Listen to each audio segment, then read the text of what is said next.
Hi అండి, welcome to my YouTube channel tracks Kandan. నా పేరు మౌనిక. ఈరోజు వీడియోలో నా నార్మల్ డెలివరీ స్టోరీ మీతో షేర్ చేసుకోవాలనుకుంటున్నాను. ముఖ్యంగా ఇప్పుడు నార్మల్ డెలివరీ అంటే భయపడుతున్నారు. నేను కూడా అట్లా చాలా భయపడినాను. అసలు ఫిక్స్ అయిపోయిన సీ సెక్షన్ చేయించుకోవాలి, నాతో అవ్వదు నార్మల్ డెలివరీ అన్నట్టు. కానీ ఇంట్లో వాళ్ళు ట్రై చేయి ఒకసారి ఉందా, ఒకవేళ ఏదైనా ఎమర్జెన్సీ అయ్యి సిజరీన్ చేయాలనేది మేము చెప్పలేమని చెప్పారు. సరే మనమైతే ట్రై చేద్దామన్నట్టు ఉన్నాము. నేనైతే దాదాపు 7th month వరకు కూడా సిజరియన్ చేయించుకుందామని అనుకున్నాను, కొంచెం నార్మల్కి భయపడి. ఏదైతే అది అవుతుంది అన్నట్లు ఉన్నాము. ముందుగా నా 5th month ఇది గ్లూకోజ్ టెస్ట్ చేస్తారు కదండి. ఆ గ్లూకోజ్ టెస్ట్ చేసినప్పుడు అదేమైంది అంటే మనకి షుగర్ లెవెల్స్ హై చూపించేసాయి. గెస్టేషనల్ డయాబెటీస్ నాకు వచ్చేసింది. డాక్టర్ ఏమో మీ ఇంట్లో పేరెంట్స్కి ఎవరికైనా షుగర్ ఉందా అని అడిగారు. మా పేరెంట్స్ ఇద్దరికీ ఉండింది. సో దానివల్ల మీకు వచ్చి ఉంటుంది, అదేం ప్రాబ్లం కాదు, ట్యాబ్లెట్స్ రాసిస్తాను, ట్యాబ్లెట్స్ యూస్ చేసి కొంచెం డైట్ మెయింటైన్ చేస్తే కంట్రోల్లో ఉంటుంది. ఆఫ్టర్ డెలివరీ నువ్వేం ట్యాబ్లెట్స్ వాడనవసరం లేదు, ఒకసారి డెలివరీ తర్వాత కూడా చెక్ చేయించుకో, అప్పటికైతే నార్మల్ అయిపోతుంది, ఇదేం ప్రాబ్లం కాదన్నారు. సరే అనేసి ఇంకా డైట్ మెయింటైన్ చేయాలి. డైట్ ఏంటి అంటే నేను ముందు నాకు పీసీఓడి ఉంది, పీసీఓడి నుంచి నేను కంట్రోల్ చేసుకోవాలని కొంచెం డైట్ మెయింటైన్ చేశాను. ఆ వీడియో కూడా నేను షేర్ చేస్తాను, యూట్యూబ్లో ఉంది, మీకు లింక్ డిస్క్రిప్షన్లో ఇస్తాను, ఒకసారి చూడండి. ఆ పీసీఓడిని కంట్రోల్ చేసుకోవడానికి నేను కొంచెం డైట్ మెయింటైన్ చేశాను. సో అదే డైట్ మెయింటైన్ చేస్తే సరిపోతుంది. సో కాబట్టి నాకు డైట్ మెయింటైన్ చేయడం కూడా నాకు పెద్ద ప్రాబ్లం కాలేదు. ఏమంటే నేను వర్కింగ్ ఉమెన్ అనమాట, నాకు ఆఫీస్ ఉంటుంది.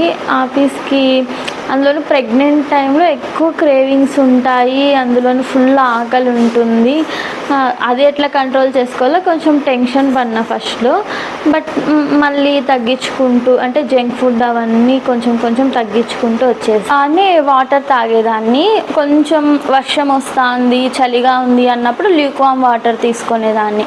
దాదాపు 2 glasses అంటే ఒక 1/2 liter వరకు వాటర్ తాగేస్తా. అంటే వాటర్ తాగిన తర్వాత కోకోనట్ వాటర్ నేను వీక్లో ఖచ్చితంగా ఒక 1 day 2 days స్కిప్ చేస్తా. అంటే కానీ డైలీ అయితే మ్యాక్సిమం తీసుకున్నానండి కోకోనట్ వాటర్. చాలామంది భయపడతారు కోకోనట్ వాటర్ తాగకూడదేమో ప్రెగ్నెంట్ టైంలో అని.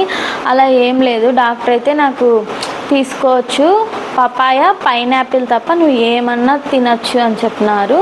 సో నేను కోకోనట్ వాటర్ బాగా తీసుకున్నా. తర్వాత టిఫిన్కి కోకోనట్ వాటర్ తాగిన తర్వాత కొంచెం ఎక్కువ గ్యాప్ వచ్చింది అనుకోండి, అప్పుడు డ్రై ఫ్రూట్ మిల్క్ షేక్ చేసుకుంటా. అంటే యాక్చువల్లీ డాక్టర్ నాకు ఒక ప్రోటీన్ పౌడర్ రాసి ఇచ్చిండ్రు తాగడానికి. నేను 5th month వరకు మిల్క్ తీసుకోలేదు. పాలు తాగినానంటే వామిట్ అయిపోయేది ఆ రోజంతా మనకి అనీజీగా ఉండి ఖచ్చితంగా వామిట్ అయిపోయేది. సో అందుకే నేను పాలు అవాయిడ్ చేసేసిన. దాదాపు 4th month ఎండింగ్ వరకు తీసుకోలేదు. ఇంక మళ్ళీ బేబీ వెయిట్ పెరగదు, ప్రోటీన్ ఉండాలి అన్నట్లు ప్రోటీన్ పౌడర్ వేసుకోలేదు. ఏం చేసేదాన్ని అంటే డ్రై ఫ్రూట్స్, బాదాము, కాజు, పిస్తా, వాల్నట్స్, ఇవి కిస్మిస్ వస్తాయి కదండి, డ్రై గ్రేప్స్, అవి అన్నీ నానబెట్టుకొని మార్నింగ్ లేవగానే మిల్క్లో వేసేసి డ్రై ఫ్రూట్ మిల్క్ షేక్ లాగా చేసుకునేదాన్ని. అప్పుడప్పుడు దాంట్లో బనానా కూడా యాడ్ చేస్తా. అంటే చాలా బాగా టేస్ట్ వస్తూ ఉండే, అది తీసుకునేదాన్ని. తర్వాత టిఫిన్కి రాగి ముద్ద తీసుకుంటా. అంటే లంచ్లోకి వచ్చి మిల్లెట్స్తో చేసినవి. మిల్లెట్స్లో కొర్రలు చాలా హీట్ అని చెప్తారు, అందుకే నేను కొర్రలు తక్కువ వాడినాను. బాగా వాడిందంటే ప్రోసో మిల్లెట్ అండి, అండుకొర్రలు, అరికలు, సామలు ఇలాంటివి వస్తాయి కదా, అలాంటివి. అంటే ఇవి కూడా ఎలా తీసుకోవాలి మిల్లెట్స్, మనం డైరెక్ట్ వండుకోవడానికి కాదు, మనం ముందు రోజు నైటే నానబెట్టుకోవాలి. నైట్ నానబెట్టుకొని మార్నింగ్ వండుకొని, నేను ఆఫీస్కి వెళ్ళేదాన్ని కాబట్టి బాక్స్కి కావాలి కాబట్టి నేను మార్నింగే వండేసుకొని హాట్ బాక్స్లో ప్యాక్ చేసుకొని వెళ్ళిపోతాను. అంటే మళ్ళీ ఈవినింగ్ స్నాక్స్గా ఇవి వేరుశనగ, పచ్చి శనగకాయలు వస్తాయి కదండి, అవి ఉడకపెట్టుకొని తింటా. అంటే అనపకాయలు ఉడకపెట్టుకుంటా. అంటే అలసందలు, ఇట్లా ఏవో ఒకటి పల్సెస్ ఇవి ఉడకపెట్టుకొని తినేసేదాన్ని. లేదంటే ఫ్రూట్స్ ఏదో ఒకటి, జామకాయ అట్లా ఆఫీస్కి కూడా నేను ఫ్రూట్స్ జామకాయ తీసుకెళ్తా ఆంటీ. మళ్ళీ మిల్లెట్స్తో చేసినవే స్నాక్స్ వస్తాయి, రాగి మురుకులు, జొన్న మురుకులు, జొన్న రిబ్బన్ మురుకులు అలాంటివి. మాకు దగ్గరలోనే ఒకటి ఆర్గానిక్ది మిల్లెట్ స్టోర్ ఉండేది, అక్కడి నుంచి స్నాక్స్ తీసుకుంటా ఆంటీ. అట్లా కొంచెం డైట్ మెయింటైన్ చేసినాను. నైట్ కంపల్సరీ చపాతీ కానీ జొన్న రొట్టె కానీ, వీక్లో 4 times జొన్న రొట్టె, ఒక 2-3 times చపాతీ అట్లా తీసుకునేదాన్ని. ఆకుకూరలు చాలా అంటే బాగా తిన్నాను. ఆకుకూరలు అయితే కంపల్సరీ తినాలి. ఇంకా supplements, morning calcium tablet, night exercises అయితే సపరేట్గా నార్మల్ డెలివరీకి నేనంటే ఏం ఎక్సర్సైజెస్ చేయనే లేదండి. నేను ఏం చేశానంటే జస్ట్ వాకింగ్ చేసేదాన్ని. నైట్ తిన్న తర్వాత 1/2 hour అట్లా 15 minutes to 1/2 hour వాకింగ్ చేసేదాన్ని. మెయిన్ థింగ్ ఏమంటే మేము ఫస్ట్ ఫ్లోర్లో ఉండేవాళ్ళం. ఖచ్చితంగా స్టెప్స్ మార్నింగ్ ఆఫీస్కి వెళ్ళేటప్పుడు ఒకసారి దిగుతాను, మళ్ళీ ఆఫీస్ నుంచి వచ్చిన తర్వాత స్టెప్స్ ఎక్కుంటూ పైకి రావాలి. ఇంకొకటి ఆఫీస్లో వాష్రూమ్స్ పైన ఉండేది. ఖచ్చితంగా నేను స్టెప్స్ ఎక్కి దిగి, మనం ప్రెగ్నెంట్ టైంలో వాష్రూమ్ ఎక్కువ యూజ్ చేస్తాం కదా, కాబట్టి ఖచ్చితంగా 4 times అన్నా నేను వాష్రూమ్ వెళ్ళేదాన్ని. అంటే 4 times పైకి ఎక్కి 4 times పైకి, దాదాపు 8 times స్టెప్స్ ఎక్కేదాన్ని. ఇంక ఇంట్లో పైకి కిందికి దిగడం, ఇట్లా స్టెప్స్ ఎక్కువ ఎక్కాను. అందులోనూ నాకు ఈ టిఫా స్కాన్లో ప్లెజెంటా కిందికి ఉంది, లో లేయింగ్ ప్లెజెంటా అని వచ్చింది. మేడం ఏమన్నారంటే, మా డాక్టర్ ఎక్కువ కింద కూర్చోవద్దు, ఎక్కువ స్ట్రెస్ తీసుకోకూడదు, కింద కూర్చుంటే బేబీ ప్లెజెంటా కిందే ఉంది కాబట్టి బ్లీడింగ్ అయ్యే ఛాన్సెస్ ఉంటాయి అన్నట్లు చెప్పినారు. ఆ భయంతో నేను అసలు స్టెప్స్ కూడా ఎక్కడానికి భయపడతా అండి. 5th month తర్వాత నెక్స్ట్ స్కాన్కి వెళ్ళినప్పుడు మేడంతో అడిగిన, ఇప్పుడేం పర్లేదమ్మా, కొంచెం పైకి వచ్చేసింది. అది మంత్స్, మనకి రోజులు గడిచే కొద్దీ అప్ అండ్ డౌన్స్ అవుతూ ఉంటుంది కాబట్టి ఏం లేచినప్పుడు ఎక్సర్సైజెస్ ఏం లేదు, ఆఫీస్ టైం అవుతుంది కాబట్టి గబగబా చేసుకొని వెళ్ళిపోతా అండి. ఆఫీస్లో వాష్రూమ్స్కి వెళ్ళి పైకి కిందికి ఎక్కి దిగడం, తర్వాత ఇంటికి వచ్చిన తర్వాత ఈవినింగ్ మనం 5:30కి ఆఫీస్ నుంచి వస్తే 7 o'clock నుంచి 7:30 వరకు కొంచెం వాకింగ్ చేశాను బయట. మళ్ళీ తిన్న తర్వాత డిన్నర్ అయిపోయి నుంచి ఒక 15 minutes వాకింగ్ చేసేదాన్ని. అందులోనూ నాది వర్క్ అంతా ఫీల్డ్ వర్క్, అంటే సీజన్ ఉన్నప్పుడు ఫీల్డ్ వర్క్ ఉంటుంది, ఒక 6 monthsలో 2 months అలా ఫీల్డ్ వర్క్ ఉంటుంది. సో కొంచెం ఫీల్డ్కి ప్రతి చోటకి వెహికల్ వెళ్ళదు కాబట్టి వాకింగ్ చేయాల్సి వచ్చేది. సో ఆ విధంగా అది కూడా నాకు కొంచెం ప్లస్ అయ్యింది. తర్వాత ఇంకా నేను సిజరీనే అన్నట్టు ఫిక్స్ అయిపోయాను 7th month 8th month వరకు. ఇంకా 8th month స్టార్టింగ్లో చెకప్స్కి అలా వెళ్ళినప్పుడు మేడంని అడిగాము, ఎట్లా అంటే నార్మల్ అయితే చేస్తాము, కాకపోతే ఒకవేళ రిస్క్ ఉంటే కంపల్సరీ సిజరీన్ చేస్తాము, మీరు ట్రై చేయండి, నువ్వు ఎంత కోఆపరేట్ చేస్తే మేము అంత ఈజీగా చేసేస్తాం అన్నట్టు చెప్పారు. ఓకే, అట్లా అయితే ఇక్కడే చేస్తారు ప్రైవేట్ హాస్పిటల్లోనే, కాబట్టి ఏం ప్రాబ్లం లేదన్నట్టు ఇంకా నార్మల్కే ఫిక్స్ అయ్యాము. తర్వాత ఇంకా నెక్స్ట్ నా డెలివరీ డేట్ March 6th ఇచ్చారు నాకు February 26th శివరాత్రి. అప్పటి నుంచి నాకు బ్యాక్ పెయిన్, బాడీ అంతా కొంచెం పెయిన్ఫుల్గా, ఏదో ఒళ్ళు నొప్పులు ఉంటే ఎలా ఉంటుంది అట్లా ఆఫీస్ నుంచి రాగానే కంపల్సరీ వెంటనే వేడి నీళ్ళతో స్నానం చేసేయాలి అన్నట్టు అనిపించేది. స్నానం చేస్తే కొంచెం రిలీఫ్గా ఉండేది. తర్వాత అదే టైంకే నాకు కోల్డ్ కాఫ్ ఫుల్ అటాక్ అయిపోయాయి. ట్యాబ్లెట్ అయితే అస్సలు వాడలేదు, ట్యాబ్లెట్ వేసుకుంటే ఏమన్నా బేబీకి ప్రాబ్లం అవుతుందేమో అన్నట్టు. పారాసిటమాల్ అయితే వేసుకోవచ్చు అన్నారు కానీ నేను వేసుకోలేదు. కాఫ్ ఏమో ఫుల్ హెవీ అయిపోయింది, నైట్ నిద్ర లేదు.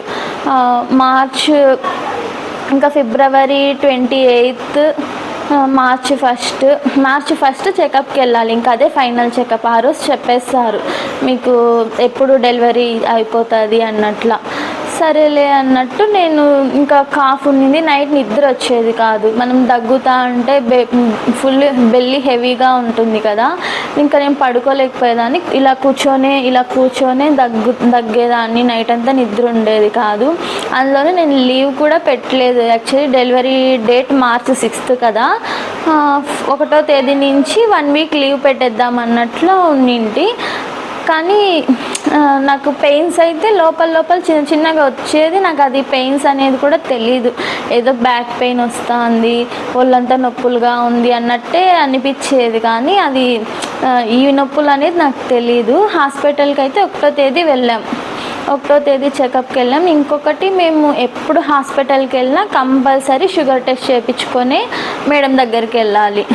షుగర్ కంట్రోల్ చూసి దాన్ని బట్టి ఒకవేళ షుగర్ కంట్రోల్ కాకపోతే ఆమె ట్యాబ్లెట్స్ చేంజ్ చేస్తారనమాట, అంటే డోస్ పెంచుతారు.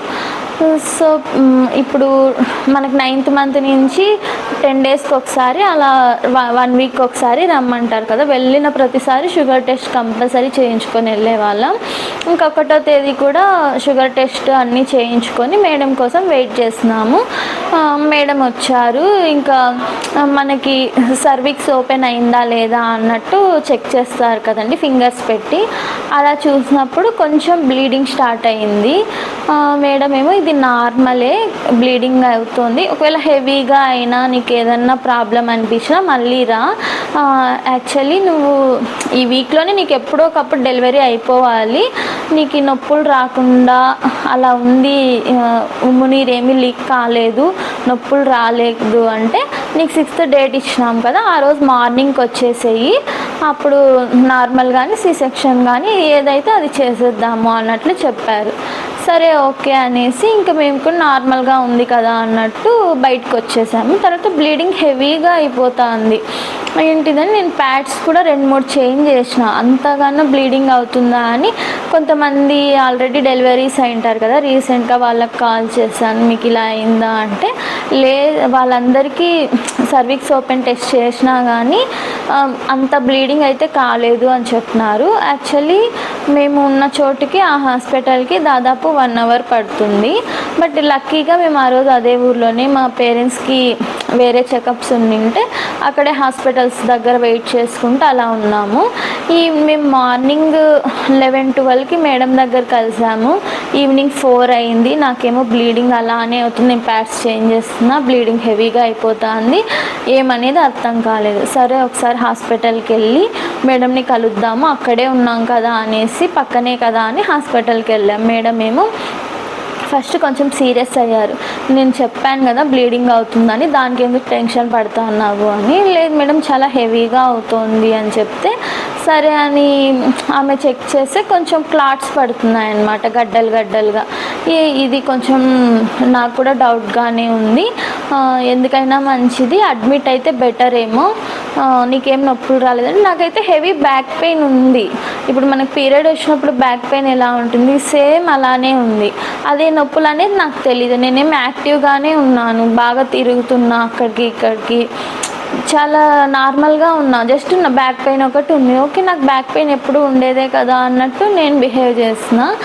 తర్వాత ఇంకా మేడం ఏమో ఒకసారి ఆలోచించండి, ఇదైతే క్లాట్స్ పడుతున్నాయి కాబట్టి కొంచెం ప్రాబ్లమాటిక్గానే ఉంది, సిజరీన్ చేయమంటే చేసేస్తా, లేదు నార్మల్కి ట్రై చేస్తారంటే అదైనా ట్రై చేయండి అని. నేను అడిగా ఒక బేబీ ఏమైనా రిస్క్లో ఉందా, ఒకవేళ బేబీ రిస్క్లో ఉందంటే నాకు సిజరీన్ చేసేయండి, అదేం ప్రాబ్లం కాదు అంటే వాళ్ళు అలా కూడా చెప్పట్లేదు.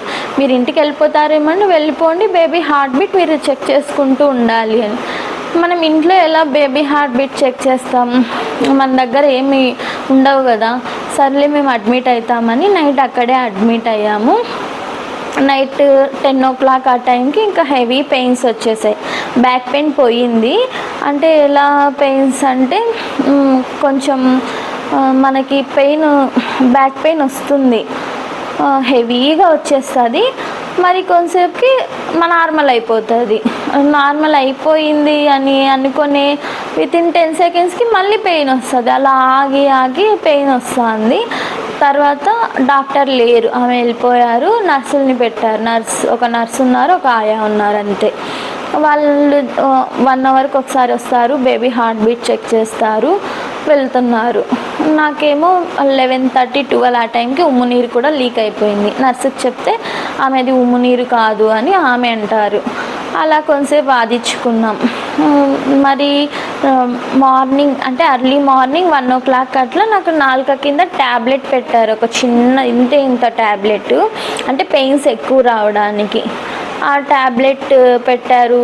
మళ్ళీ 1 hourకి ఒకసారి బేబీ హార్ట్ బీట్ చూస్తారు, సర్విక్స్ ఎంత ఓపెన్ అయింది అన్నట్టు అది చూస్తారు. అలా చూసి ఇంకా మళ్ళీ అంటే మూమెంట్ దగ్గరికి వచ్చినప్పుడు డాక్టర్కి కాల్ చేద్దామన్నట్టు వాళ్ళు వెయిట్ చేస్తున్నారు. కరెక్ట్ ఎర్లీ మార్నింగ్ 4:35 అలాగా ఇంకా డాక్టర్ కాల్ చేయాలి అన్నట్టు డాక్టర్ కాల్ చేసి నన్ను కింద రూమ్కి షిఫ్ట్ చేశారు, లేబర్ రూమ్కి. తర్వాత ఎర్లీ మార్నింగ్ 5 కల్లా మేడం వచ్చారు. వచ్చి ఇంకొకటి నార్మల్ డెలివరీ మీకు ఖచ్చితంగా కావాలంటే అది ఎలా పుష్ చేయాలి ఏంటనేది ముందే తెలుసుకోవాలి. నాకైతే అస్సలు ఐడియానే లేదు ఎలా పుష్ చేయాలి. వాళ్ళేమో పుష్ చేయి అంటారు, అది ఎట్లా చేయాలో నాకు తెలీదు. మేడం ఏమో నార్మల్ డెలివరీ కావాలంటారు, మీరు పుష్ చేయరు అని. అది పుష్ చేయాలంటే ఎలా చేయాలో నాకు చెప్తేనే కదా నేను చేస్తాను అని నేను. ఆమె అన్నారు, ఇప్పుడు నీకు బాత్రూమ్ ఒక 3 days రాకపోతే నువ్వు ఎట్లా ముక్కుతావో అట్లా ముక్కి పుష్ చేయి అన్నట్లు అన్నారు. ఇంకా అలానే పుష్ చేశాను. కొంచెం అక్కడ నర్సులు వీళ్ళు హెల్ప్ చేశారు. ఇంకా ఫైనల్గా డెలివరీ అయితే అయిపోయింది. అక్కడ కొంచెం కుట్లు కూడా కట్ చేసి కుట్లు కూడా వేస్తారు కదా, అప్పుడు మత్తు ఇంజెక్షన్ ఇస్తారు. నాకు పెయిన్స్ వచ్చేది కూడా తెలీదు, ఆ మత్తులో పెయిన్ వస్తుందా రాదు. అది ముక్కడం కూడా మీకు ఎప్పుడైతే పెయిన్ వస్తుందో అప్పుడు మాత్రమే పుష్ చేయాలి. నార్మల్గా పెయిన్ రాకుండా ఊరికే పుష్ చేసామంటే బేబీ హెడ్ ఇలా నేరోగా అయిపోతుంది అనమాట. అంటే బేబీ బయటికి వచ్చేవే ఇలా ఉంటుంది కదా, బేబీ హెడ్ మనం పెయిన్ రాకోకుండా పుష్ చేసినామంటే అలా నేను అంతే, ఎప్పుడు పుష్ చేయాలో తెలియక మామూలుగా పుష్ చేసుకుంటూ ఉన్నాను. బేబీ హెడ్ అయితే ఇలా సొరకాయలాగా వచ్చేసింది. తర్వాత డాక్టర్లు మామూలే ఒక 2-3 days తగ్గిపోతున్నా అన్నారు. 1 month కరెక్ట్గా 1 month 1.5 monthకి అది నార్మల్ హెడ్ షేప్కి వచ్చింది. అంతవరకు ఇలానే చిన్న బుడిపెలాగా అలా ఉండేది. సో ఒకవేళ మీకు కంపల్సరీ నార్మల్ డెలివరీ కావాలంటే పుష్ ఎలా చేయాలి ఏంటి అనేది బాగా ఎక్స్పీరియన్స్ ఉన్న వాళ్ళ దగ్గర తెలుసుకొని పుష్ చేయాలి. లేకపోతే మనకి నార్మల్ ఉంటాం కానీ బేబీకి ఊపిరి ఆడదు కదా. నా బేబీ కూడా బయటికి వచ్చేపాటికి మెడ చుట్టూ 3 rounds ఇలా పేగు చుట్టుకుంది, హార్ట్ బీట్ పడిపోతుంది. మేడం టెన్షన్ పడుతున్నారు, ఆ టెన్షన్లో నన్ను అరుస్తా అన్నారు. అలా ఏదో గోల వల్ల అట్లా అయిపోయింది. ఫైనల్లీ బేబీ అయితే సేఫ్గా వచ్చింది.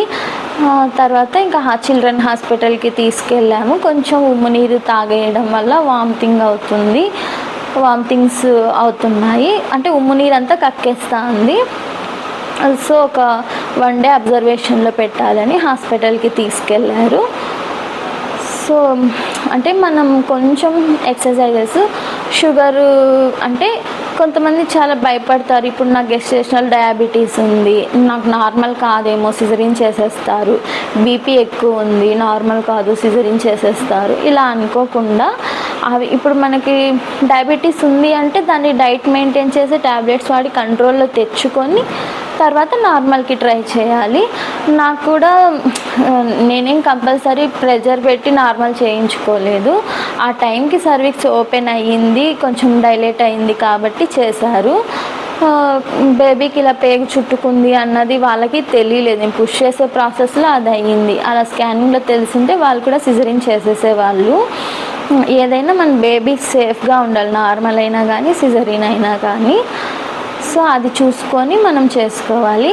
Thanks for watching. Please subscribe చేయండి.